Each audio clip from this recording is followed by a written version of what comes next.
ओम श्री कृष्णाय नमः। दोस्तों, हम सभी जानते हैं कि भगवान अपने भक्तों की रक्षा हमेशा करते हैं। आइए इसी के ऊपर कथा सुनाती हूँ।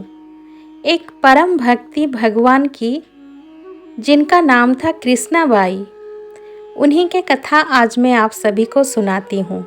आशा करती हूँ ये कथा आप सभी को पसंद आएगी। एक गांव में कृष्णाबाई नाम की बुढ़िया रहती थी। वो भगवान श्री कृष्ण की परम भक्त थी। वो एक झोपड़ी में रहती थी। कृष्णाबाई का वास्तविक नाम सुखिया था, पर कृष्ण भक्ति के कारण इनका नाम गांव वालों ने कृष्णाबाई रख दिया। घर घर में झाड़ू पोछा लगाना, बर्तन मांजना और खाना बनाना ही इनका काम था।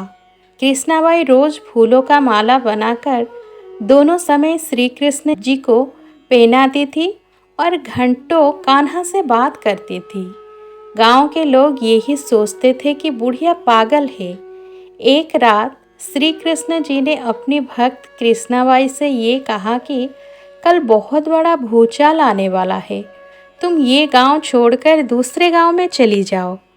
अब क्या था, मालिक का आदेश था। कृष्णाबाई ने अपना सामान इकट्ठा करना शुरू किया और गांव वालों को बताया कि कल सपने में कान्हा आए थे और कहे कि बहुत प्रलय होगा, वापस पास के गांव में चली जा।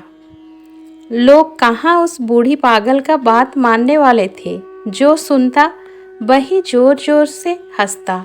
इतने में बाई ने एक बैलगाड़ी मंगाई और अपने कान्हा की मूर्ति ली और सामान की गठरी बांधकर गाड़ी में बैठ गई और लोग उसकी मूर्खता पर हंसते रहे।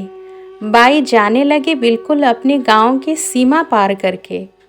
अगले गांव में प्रवेश करने ही वाली थी कि उसे कृष्ण की आवाज़ आई, अरे पगली, जा अपनी झोपड़ी में से वो सुई ले आ जिससे तू माला बनाकर मुझे पहनाती है। ये सुनकर बाई बेचैन हो गई, तड़प गई कि मुझसे भारी भूल कैसे हो गई। अब मैं कान्हा का माला कैसे बनाऊंगी। उसने गाड़ी वाले को वहां रोका और अपने झोपड़ी की तरफ भागी। गांव वाले उसके पागलपन को देखते और खूब मजाक उड़ाते। बाई ने झोपड़ी में तिनकों में फंसे हुए सुई को निकाला और फिर पागलों की तरह दौड़ते हुए गाड़ी के पास आई। गाड़ी वाले ने कहा कि माई, तू क्यों परेशान है, कुछ नहीं होना। बाई ने कहा, अच्छा चल, अब अपने गांव के सीमा पार कर। गाड़ी वाले ने ठीक ऐसा ही किया, पर ये क्या, जैसे ही सीमा पार हुई पूरा गांव ही धरती में समा गया। सब कुछ जलमग्न हो गया। गाड़ी वाला भी अटूट कृष्ण भक्त था। येन केन प्रकारेण भगवान ने उसकी भी रक्षा करने में कोई विलंब नहीं किया।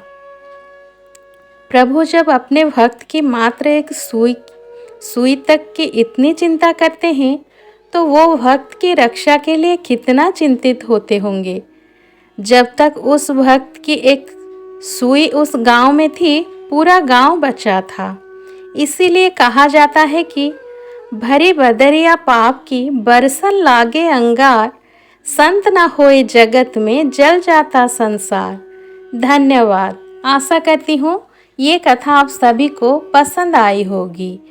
ओम श्री कृष्णाय नमः।